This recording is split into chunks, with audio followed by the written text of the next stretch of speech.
Hello and welcome back. I'm Cindy Dickman, host of the Rethinking Intelligence podcast, and I am super excited today to have a wonderful guest with me, Blaire.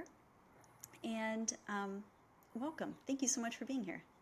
Thank you for having me. I'm really happy to be here. Yes, and I really love how we met. We met through your former fiance, now husband, and I have had an incredibly soft spot and place in my heart and life that only Blaire and Jaron can hold. And Oh. so I am so incredibly grateful that you are here. Yeah, I mean, you played a part in bringing us together because he was going through a tough time when he met you, and then I was going through a tough time and he introduced me to you, and then we attribute you to a reason why we were able to move past that and grow together, and why we're honestly together today. So we owe you a lot. We're very grateful for what you've taught us about the mind. Well, thank you. It's a mutual benefit. So, well, as we jump into today, we were just talking briefly before we started recording about the gifted brain, the high intelligence brain, what it is, how it can be misunderstood. And so I just want to have more of a candid conversation with you today about how that has played out potentially in your life, how you see it playing out. And so I'm just going to ask a couple questions, and I would love to just hear your reflections on them. Have you ever considered yourself to be a gifted high intelligence person? Well, first of all, I'm just going to side note and say you always have the best energy. I feel like whenever I'm talking to you, I'm like, oh, I just feel immediately relaxed. It's so wonderful. Just total side note, whenever it always reminds me, like, wow, such a good person to have a conversation with. But have I ever considered myself a gifted high intelligence person? Was that your question? It was, Um, yes. No, and that's because no, not at first, because I was diagnosed with ADHD when I was in first grade. So I was put in special ed classes, and I didn't realize. Well, that was a little bit traumatizing for me as a kid, because maybe not traumatizing, but it was embarrassing enough for me to never want to have to go back to those classes. I think I went to about 3 of them, but my mom told me I would just go out to my lawn in my backyard with a wagon full of books and just read every book I could until I could be the best reader ever and get out of the class. I did, and I ended up getting like 12th place in the spelling bee, the California spelling bee for my age group after that. So then moving on in life, always struggle with focus, always struggle with attention, struggled with a lot of things that people with ADHD do. I'm just textbook DSM. I fit the diagnosis. But I did AP classes, never was great at standardized testing, went to San Diego State, went and got my master's at St. Andrews, did a course at Cambridge. Now I'm an Alliant, getting my doctorate in psychology. So I think the intelligence aspect is in the way I think differently and do things differently. But I also have said that you don't need to be intelligent to get a doctorate. You just need to be willing to torture yourself. So I think my intelligence runs in one channel, but not like the typical channel that people would consider the average person would consider intelligent in the United States. I think I've had to work really hard and prove my whole life that I deserve to be in the seats that I want to be in because of my neurodivergence, if we want to say it that way.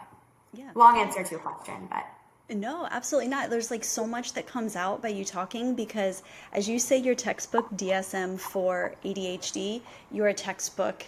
If hopefully someday there will be a DSM for the neurodivergence of the gifted high intelligence brain. You are a textbook for that. And oftentimes the two overlap. Oftentimes it's just a misdiagnosis because there's not a DSM for the gifted brain. And I always feel like that's important, because I always say there's so many things about this conversation that I would be incredibly wealthy if I got a penny for every time I heard it. And all, oh, I have ADHD. I couldn't focus. Well, you know what? The gifted brain, that part of the brain, that part that oversees the focus part, is actually enlarged in the high intelligence brain. And when it is enlarged, it's overactive. It has more neurons firing on So there's a lot of overlapping with other diagnoses. You can have both, of course. I mean, the brain is incredibly complex. But when you look at it through this other lens of, wow, if my brain is actually enlarged in these areas, oh, that could actually attribute to this. Absolutely. Yeah, Yeah. and I kind of wanted to step back because I realized I did not talk about what you have done in your life. And I feel like it is part of the things that you have done in your life that shows me how differently you think about things. And it really is the difference in how we approach life and how we perceive incoming stimuli and what we do with it that really does set this brain apart. And so I would love for you to speak a little bit about what you have done, namely with kind of like what put you on with your book and so forth. Thank you for saying that. I think when I reached the later stages of my life where I am now, I completely agree with you and everything you've said in terms of I do think thinking differently is a strength. I think where I struggled was being made to fit into structures that didn't Absolutely. and systems that didn't serve me. Absolutely. And my brain is very efficient. I Hmm. in school thought that a lot of what we were learning was a waste of time. Mind you, I'm a forever student. I'm always going to learn. I'm Yes. always going to take a course. But I think differently about how I take courses, how I work. Um, and so I really just don't fit into like typical Hmm. structures. Even with psychology now and the Imagine. approaches we're learning and the theories, Yes. um, I know them, I've studied them, I learn them, I have more to learn, but when I'm working with a patient, I pretty much, I won't, there's, we don't have standardized brains, so I will not pick one format and just be dogmatic and stick to that Yes. way. Because structures have never worked for me. Typically, if someone is experiencing some type of psychopathology, then there is a structure in their life that's not working for them. So it requires a different approach, and that's how I've realized I've been able to help a lot of people. But back to answering, so exactly what you're saying, that's when I realized I did have a strength, and I stopped. Absolutely. But for most of my life, I was like, I thought to myself, I'm Hmm. an idiot and I'm stupid. Yes. Um, yeah, so that's still there a little bit. Anyway, so to your question of what I have done, Well, I would like to, since we're having just a conversation, I would like to go back with what you just said because it's so important. I think to understand how those formative years of like knowing that you are different, not being able to put words to it, and no one coming and telling us you may feel different, but you're not. You're just, there's nothing wrong with you. Like, we never had anyone come and do that for us. And in those formative years, right? Like, it does it carries through immensely. And I cannot tell you the number of gifted adults that I have spoken with who that is probably one of the biggest things. We know that we are like incredibly capable of doing anything. Like from a young age, it's like this weird knowing in us that we could go and do anything, right? And but yet it's it's always this little voice, are you really sure? Because you can't do it the way that they want you to do it. You can't do it the way that they say it should be done. So, and it holds back. And so it's like this incredible potential that I see over and over and over just gets put on the back burner. or we go in more of a traditional path and excel in a more traditional path because it's more accepted. Whereas, like, if we were allowed to understand ourselves and run wild, I mean, can you imagine the inventions, the creations that this world could be graced with, you know? And the trouble is, it's not always safe to do that anymore. Like time and time again, I'll choose the conventional route like I am in now.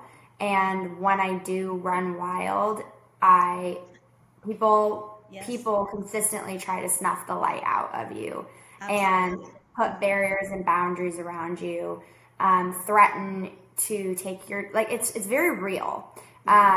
Threaten to take your job, threaten to sign. I've had my voice silenced. I'm not allowed at this period of my life to share my thoughts. I have the potential, if I speak against what I think is wrong or science that I don't believe in, I could lose my license. And so you have to sometimes the way people have things structured for power and control, whatever, but it's to keep people like us in a box. And you know what that leads to? It leads to people being very sick, mentally and physically.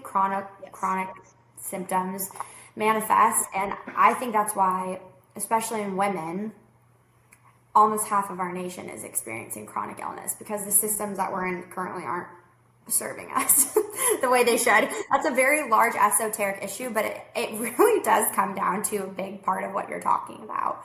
Absolutely. And it's like, here you are, you have a different way that you want to approach something, right? And I'm sorry, just a side note, I want to be looking at you so bad, but then it puts my eyes off to the side. So I'm Oh, sorry if this like video is really funky, but I no. love to look people in their eye when they're talking. So I was like, um, but you, I mean, you're so right on that because it's like if we could change this conversation about what intelligence is, right?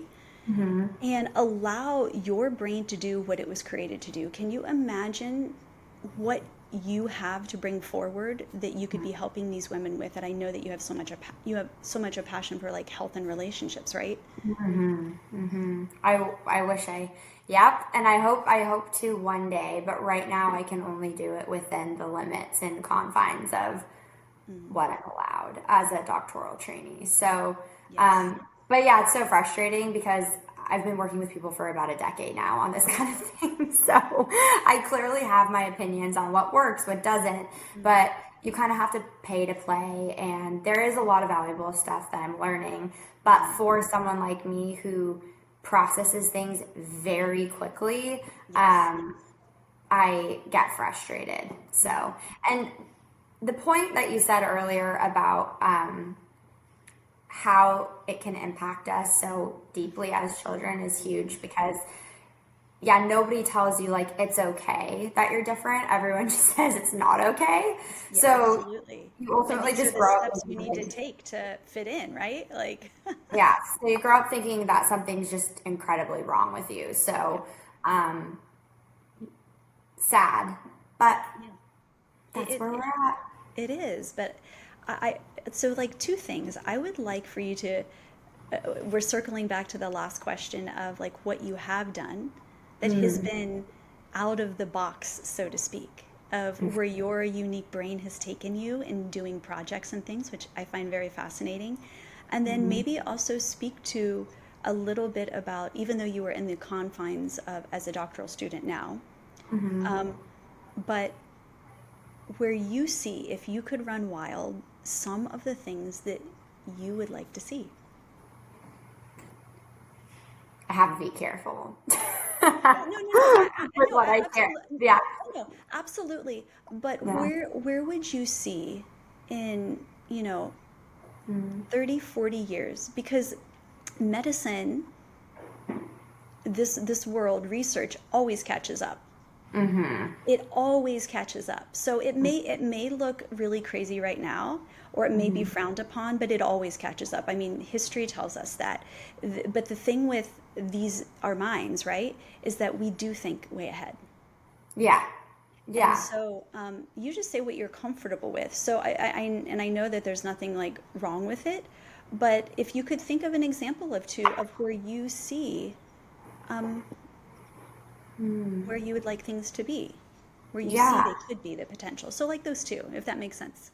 Oh yeah, it completely makes sense. And don't get me wrong, I'm actually really happy that you're asking this. It comes at a perfect time, and it's a good reminder. So for what I've done, that's different. And mind you, even in this experience of talking about it, I'm like, I don't even want to talk about it. It's, but I guess I guess the first thing is that I I guess I'll put it this way. I really struggled with my mental health for most of my life. I also really struggled with my physical health for most of my life. And there's a lot of reasons for why we don't have to go into. But when I went to San Diego State University for my undergrad, that's when I became really passionate about politics and probably just the systems that we're in, and knowing that they weren't supporting us as they could be. So a lot of this started out with mental health advocacy. I didn't think that I wanted students that were at their really formidable years to be able to have access to mental health services, to be able to have conversations that were being had, to develop into the best version of themselves. And so I became really interested in just health in general, physical and mental health. And through my own experience, I guess I realized that a lot of it has to do with our relationships with everything, whether it be our relationship with God, a higher power, our family, our friends. And what was really impactful at the time for me was romantic relationships, because that when you're in your 20s, it's like a focus for not everybody, but that was not, It was for you. yeah, that was just for me. Yeah. And I saw it was for a lot of people around me. So I realized I thought I was going to go into politics because I just knew I wanted to make a change. I want to make a change. Yeah. I want to make a change in health and access to resources and well-being. People not being held back. People living better lives. People reaching their full potential, whatever that was. And I realized I couldn't do it through the channel that I thought I could do it through. Politics for me were too slow. So again, I was thinking efficiency, and I would just sit in these 9-hour board meetings and just want to fall asleep. And I was just like, get to the point. Let's go. Let's talk about what matters. Like there's so many systems and checks and balances which are there for a reason. But for me, I was like, this isn't getting us anywhere. So, and there was other reasons I left, but I left politics and I said, well, what's another massive industry of influence? And that was entertainment. I was looking to be a part of a big industry of influence. How could I reach the most people through what I was doing? So I thought the most respectable one was politics, because it's like a blazer and like people are going to take you seriously. Well, that didn't work out. So then I went entertainment. Worked at Sony Pictures.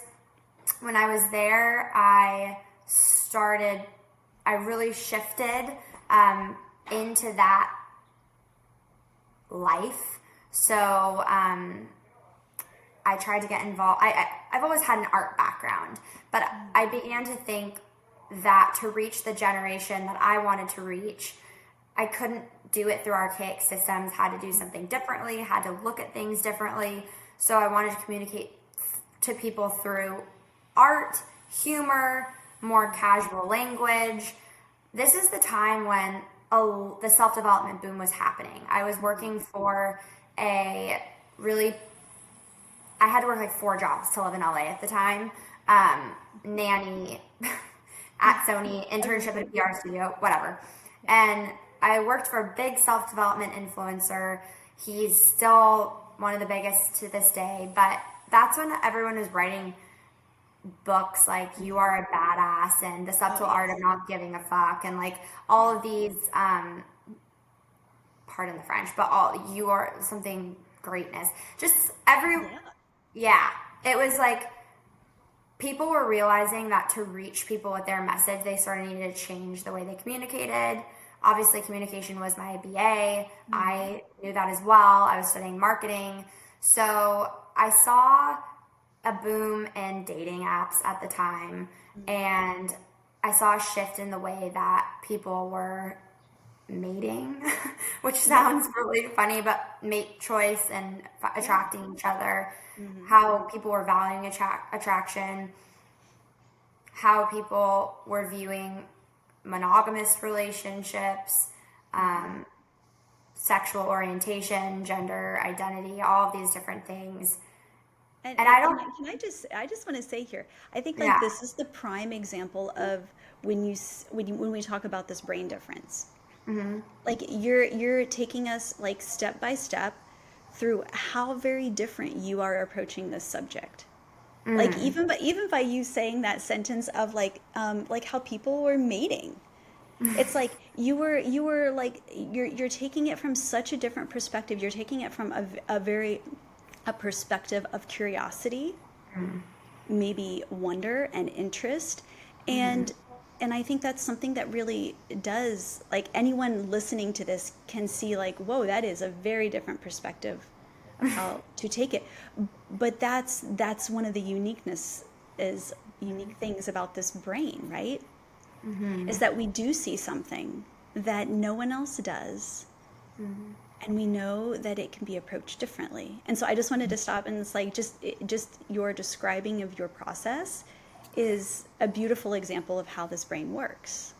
oh, thank you. I didn't even think of that, but Yeah. that's why I love talking to you. I'm feeling so much better about myself. Um, um, Yeah, yeah. so So go ahead. no, sorry to interrupt. So you were just at the place of saying what you were going to do with that information, that of wanting to view it differently. Um, yes. And so I thought that heartbreak, dating, love, libido, it's probably very Freudian of me, but Hmm. before even knowing anything about Freud, had a guess that our sex drive is one of the most powerful forces uh, that we have in our human experience. And Hmm. I don't say that because most women at this time are like, my sex drive is gone, so I don't know what you're talking about. But that's not what I mean. I just mean Yeah. libido in terms of like creativity, art, Yes. passion, Hmm. ambition. This is all libido, and it comes from that concept of creation, sex drive. I don't know. Anyway, No, um, I love that you broaden that and you make it bigger. I mean, it's no different than the topic of intelligence, right? It's like it needs to be broadened. It needs to be approached from a fuller perspective for it really to impact our lives in the way it was meant to. And it sounds like you even just approaching the topic of libido and opening it up and broadening it to encompass all of these things about who we are and how we approach life is a beautiful perspective. thank you. And it's big because it needs to look like that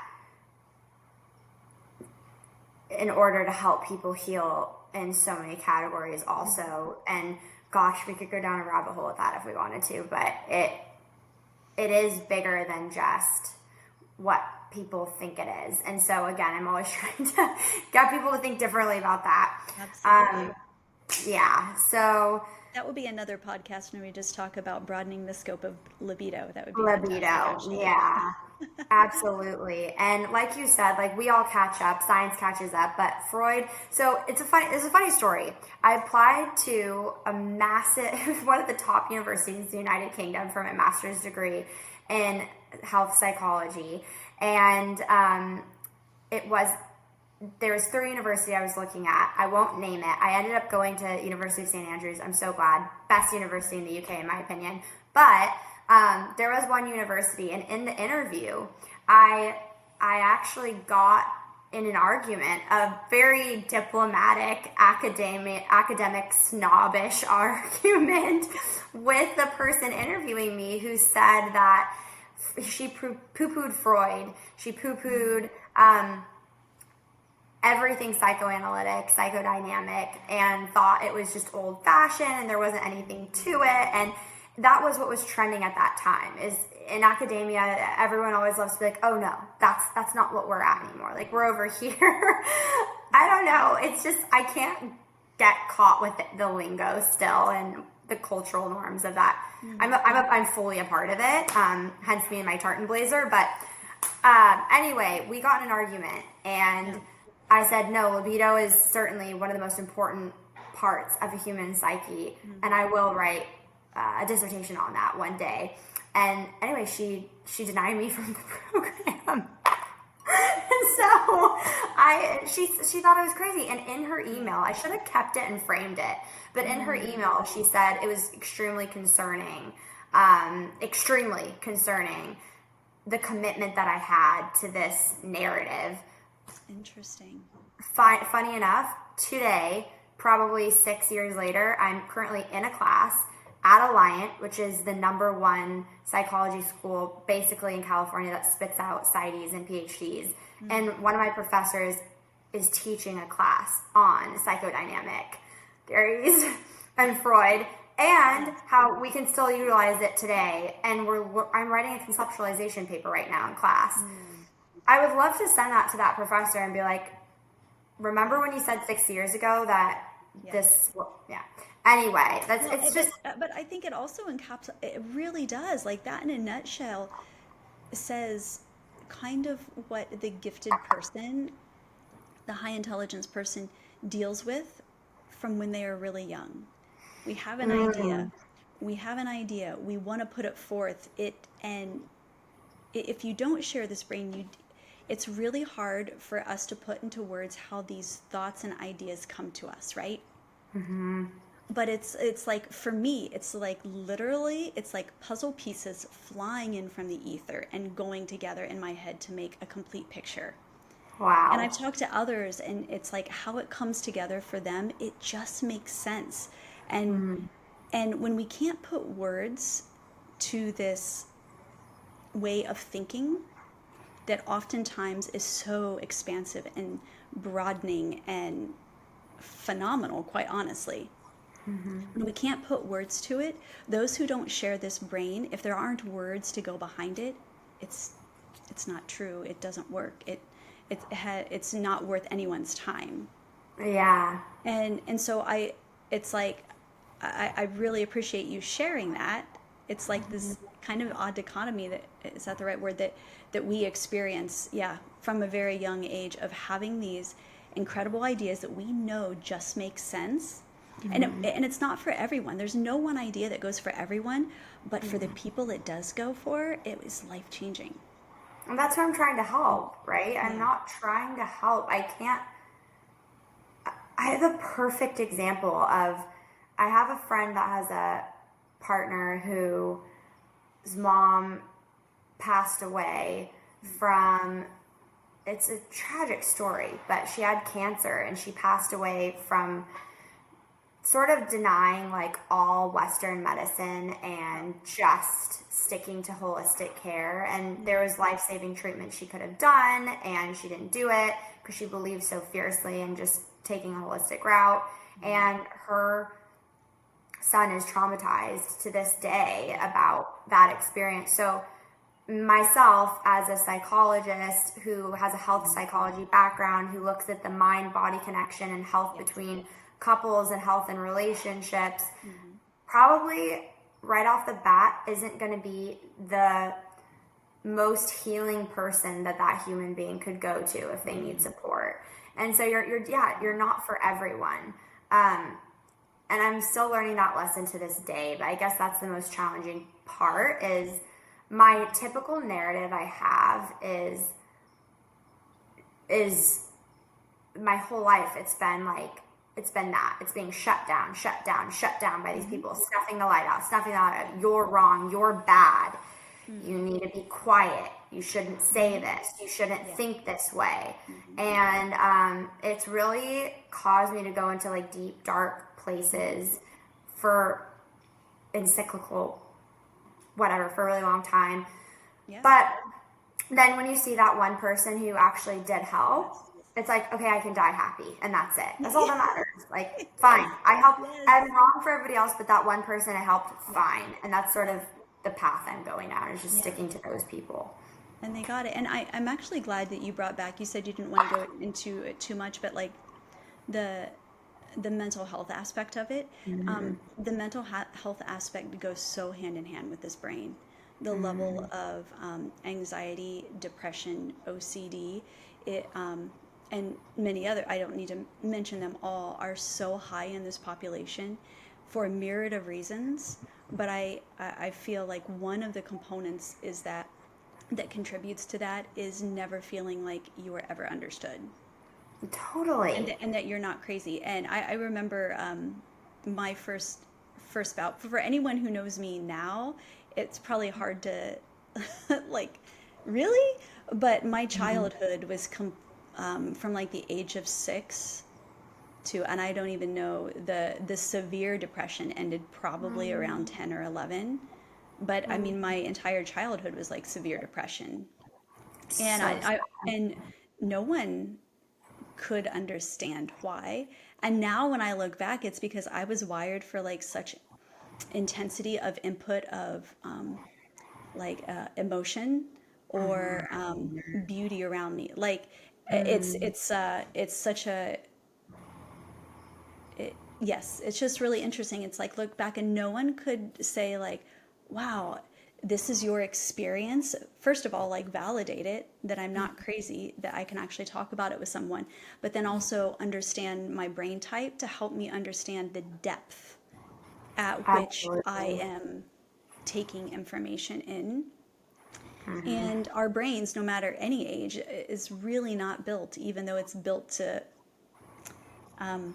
create that intensity, is not really built to actually handle the level of Yeah. intensity. It's kind of like it has the open valve, let it all in, but then I don't know what to do with it once it's in here.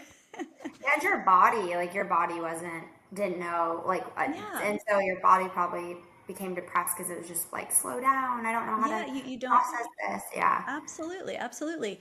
And so it's like in hindsight, I can see that. But just to your point of mental health is a huge part of the story of the high intelligent mind. And I mean, we see that, right? When we look at, I'm thinking like some of the greats, we call them crazy, like Nikola Tesla, or I'm going back to like the greats, the artists, right? I mean, how many artists have gone on, or actors who have gone on to commit Beethoven, suicide, and like Robin Williams, all of that. It's like I look at them and I'm like, it is the same Van story Gogh. repeated over and over and over because they had a brain that was different and no one understood who they were and they couldn't Absolutely. understand themselves. And Absolutely. I mean, oh God, I remember going through the Van Gogh. I went through a Van Gogh pop up in the yeah, Netherlands, and I listened. It was the first time a while back when I heard he chopped off his ear because his lover was denying his love, and yeah, I went, huh. Everyone around me was like, that's crazy, and I was yeah. like, You understood it. he loves deeply. Yes. And Yeah, Shakespeare, William Shakespeare, brilliant, brilliant, absolutely. brilliant man. But people, yeah, I mean, people didn't think that guy was going anywhere with what he was writing and what he was doing, and um, but mental health, yes. And to get to, we're kind of hopping around, but to get to the other question, Yes. What I want to get to you, your book of what led you there. oh, okay, and we'll That's get back to the like what I hope. One of yeah. the Oh, things I yes, hope yes. changes. But to the mental health thing, that's the biggest piece is like we're taught as doctors to pathologize, Yes. especially because we have to for insurance companies to get these people the support they need so their treatment is paid for. They have to have a diagnosis And for me, as I'm getting to know people, like, yes, I love a good cup of coffee and reading my DSM. Yes, I love to understand symptoms. Yes, I think there's importance in the framework that we have to understand which approaches we can use on certain people. But at the end of the day, in my experience so far, we pathologize too much. Someone shouldn't have to fit within a category to seek help. And I'm not afraid. Everyone's afraid of AI, right? Like, AI is gonna take over the world and like get rid of all therapist jobs. But in my experience, the most therapeutic interventions that I've done, AI could never do, because AI is not human. And that's what humans need for healing. Intimate healing requires intimate relationships. That's what I said in my first book. So, Yes. so yeah, like there's a lot, like schizophrenics, for example, people who have schizophrenia is a better way to say it, but some hear voices, some have hallucinations, some have delusions. So I could never do this because it's arguably, I could never do this now because it's not ethical.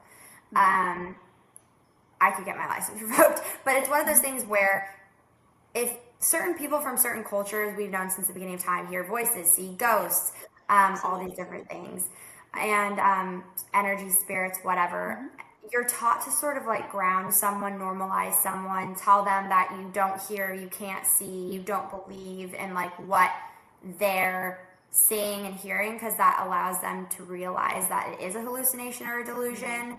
And apparently that creates like some sense of grounding, which I can see could help so many people.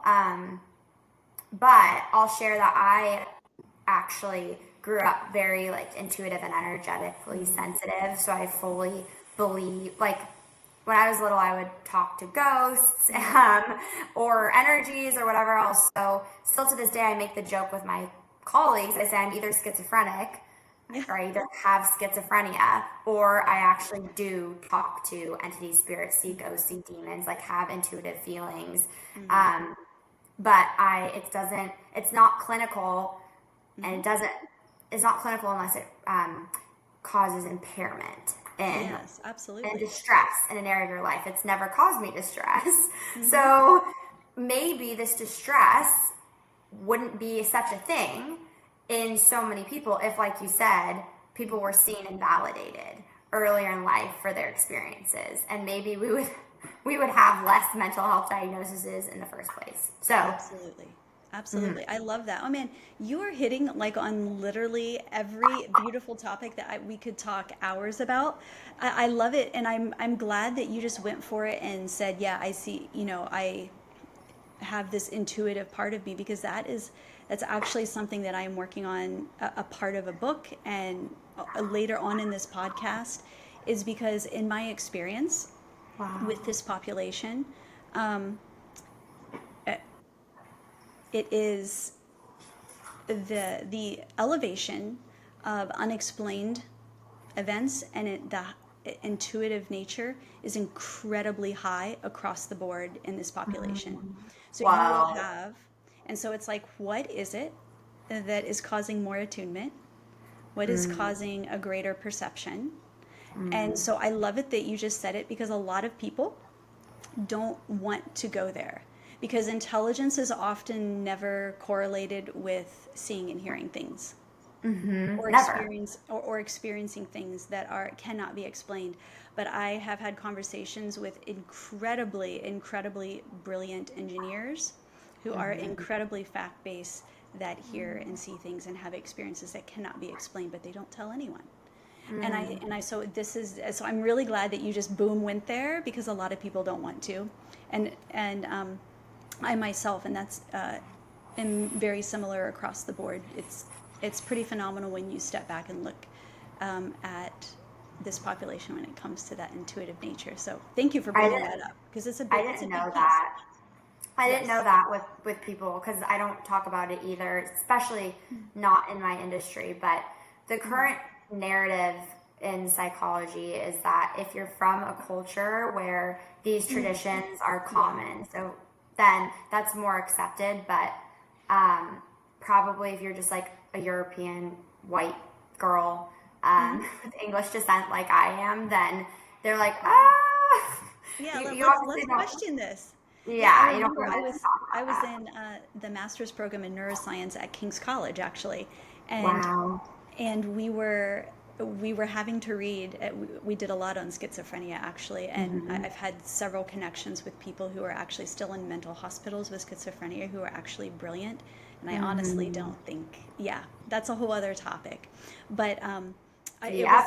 it was very interesting talking or reading these research papers, and essentially they were like, we're just going to have to leave it unexplained. People have these experiences. It does not impede their life. It does not negatively affect their life. It cannot be explained, and we're just going to leave it at that. And I was like, yay! It's like here is Yay. a reputable, very reputable neuroscience program who is allowing us to read this research. And it's like, yes, this is my experience, right?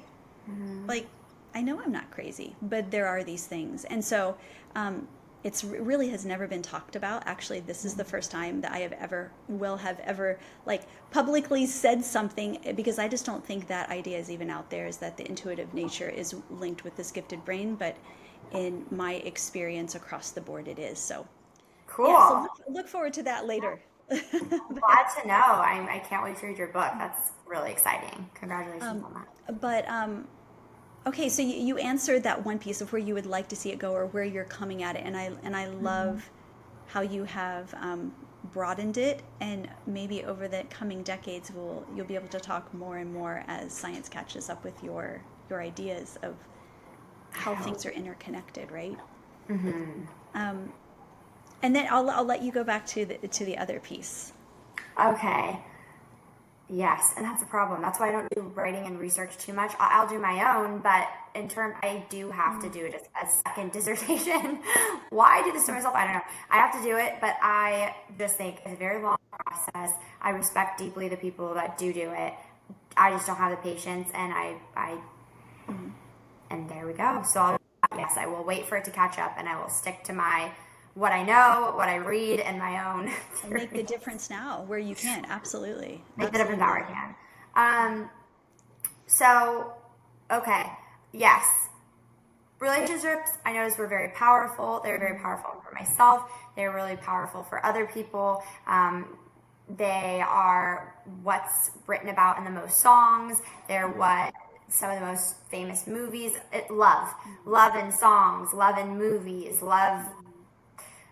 is the answer. Like the answer is love. I don't know. I love love, so I wanted to explore that, what it meant. And when you say love versus relationships, you realize it really is wider, because Mm, even people, when you ask people like what is God, certain people will say love, or that's an aspect. But mm, um, so I thought this is where I was deeply hurt. I was deeply hurt in that area, and so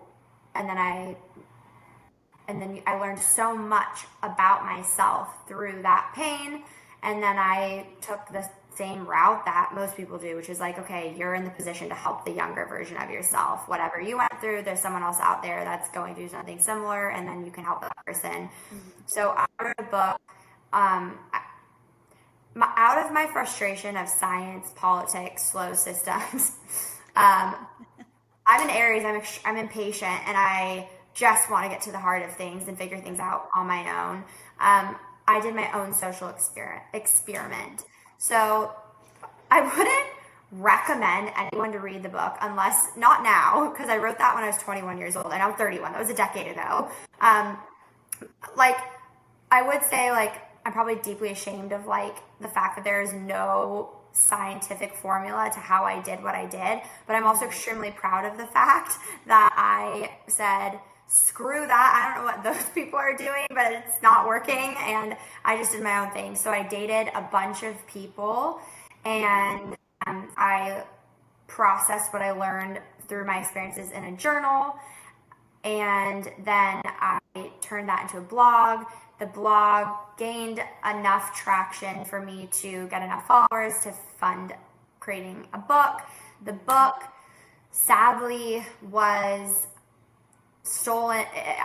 there was a friend who knew about my idea, and who definitely read my stuff, was working at Sony at the time when I was. And her fiance somehow magically came up with a movie that was like identical to my life and my story. So it's funny because it's like people are like, well, what if she didn't? People still say to this day, like, what if she didn't know? And it's like, well, she definitely knew I had a story. So wouldn't you like go to that person and be like, hey, funny, my husband created an exact story exactly like your life? Of course you would. And so she did. There's no getting out of that. She knew. They made the movie on my life. They made I mean, that's what they're living off of now, I'm sure. Those funds. And I shut down after that for a while because, again, when I spoke out about it, I did get a lot of support, but then there were people that just didn't believe me. Like, this wasn't your idea. This wasn't your work. This is not what you did. And I thought it was really funny, still to this day. The people that said, you know what's very interesting to me? The people that say that kind of things are, and mind you, I consider myself a very progressive like person, but the people that said those things are people who tend to be like women's rights activists and stuff like that. Peace, love, like justice. And then they go ahead and at the same token are telling me, you, the woman, didn't write the story about the woman. You, the 20-year-old woman in Los Angeles, didn't write the story about the 21-year-old woman in Los Angeles. Some random dude from Harvard wrote that. Yeah. He's not from California, doesn't know this place, LA. He wrote that though, not you. And so, anyway, you can tell I'm still like, forever I'll think, wow, stealing someone's libido, stealing someone's passion, their life's work, their fire, like their ideas is so flattering. And that's when I knew how I thought was certainly validated, because someone thought it was good enough to turn it into some Netflix thing. But still to this day, I'm like, that's as evil as you can get as a human being, really. It's a psychological rape in a sense. And so I shut down for a really long time after that. And I'm still shut down. And this is the first podcast I've done since. So I stopped talking. I'm so glad. Yeah. And I thank you so much for your honesty on that and coming on here. And I'm pausing because once again I think you took the words right out of my mouth of what I just wrote something for my book, right? It's this idea of our ideas are too out there, our ideas are too crazy until they aren't, and then they're taken from us often. When society catches up with where we are, it is often taken, and I've heard this again and again of like, this was my idea, and then someone else took it in industry or whatnot. And so I just think, I mean, I really don't have much more to say about it, of like, I know exactly where you're coming from, and you're not alone in experiencing this at all, because we are ahead. And then when society does like, oh wow, this is a great idea, they forget where the idea came from. Maybe not in your particular situation, but it can get muddied where the idea came from, because now all of society is on board with that idea, and it just seems commonplace, and it just seems mainstream. Absolutely. And it's frustrating. And so obviously my ego was talking, and it gets very annoyed. I'm human. It's just detestable to me, but I now know that that's okay, because my heart, my ego is frustrated and annoyed. My heart, though, wants to help people. And so if I did, I did. And it doesn't matter what forum, or if someone wants to steal my idea and they did, and it impacted people's lives. Mm. Fine. At the end of the day, that wasn't theirs, so Yeah, they won't ever get that true love and satisfaction out of it that I did. And that's a absolutely. good reminder for people like us also, because it's Mm. annoying, but yeah, society will keep shutting these kind of brains down. Hmm. No, no, no, you're bad, you're bad. Quiet, quiet, quiet Hmm. till the end of time, because we're the poppies that stand up. And so Yeah, I'm well, navigating that now. I'm still yeah. navigating how do I Hmm. exist where I'm at. Hmm.